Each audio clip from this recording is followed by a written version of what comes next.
You're watching BBC Focus on Africa from BBC World News. Now it's time for sport, and here's Salim with all of the action. Hi, Egan. Many thanks. Hello, everyone. Over 50 countries are expected to compete in the African Athletics Championships that begin in Nigeria this week. The hosts are in a race to get everything ready.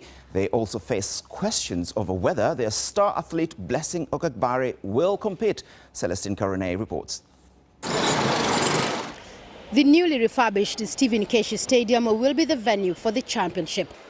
Everywhere you look around this stadium, there's some work going on. But the organizers are not very concerned that they will not be ready when Wednesday comes around, because they say that for a project that was only commissioned in March last year, they have been able to do quite an amount of work, and this is just the final touches.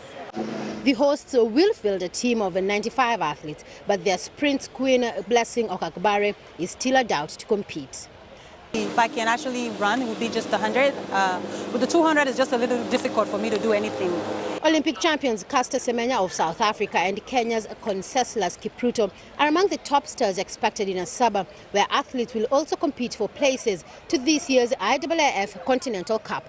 Celestine Karone, BBC News, Asaba, Nigeria. Football now. Tanzania's young Africans lost 3-2 at home to rivals Gor Mahia of Kenya on Sunday as their dream of advancing in the African Confederation Cup came to an end. The result means they stay bottom of Group D on 1 point with 2 group matches remaining. Gor Mahia are now joint top of the group on 8 points, along with USM Alger of Algeria, who drew 1-1 with Rayo Sport of Rwanda. In Group A, Raja Casablanca boosted their quarter-final hopes with a 4-0 win over ASEC Mimosas, which takes the Moroccans to the top of the standings. They are 1 point ahead of AS Vita Club of DRC, who beat Ghana's Ajuana Stars 2-0. Another Moroccan side, Bekane, went down 1-0 away to El Masri in Egypt in Group B, with El Masri overtaking them at the top by a single point. There was disappointment for Nigeria's Enyimba as they fell to a 2-0 defeat away to WAC of Ivory Coast, who got top of a very, very tight Group C. Only the group winners and runners-up progressed to the quarterfinals of the Confed Cup, Africa's second-tier club tournament.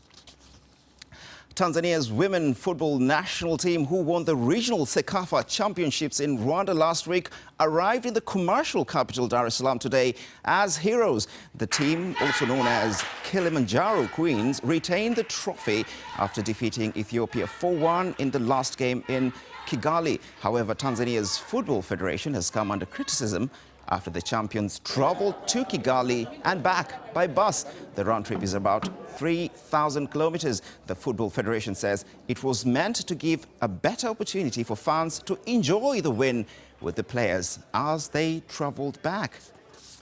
And finally, the annual Dao race took place this weekend in Pemba Island in Tanzania.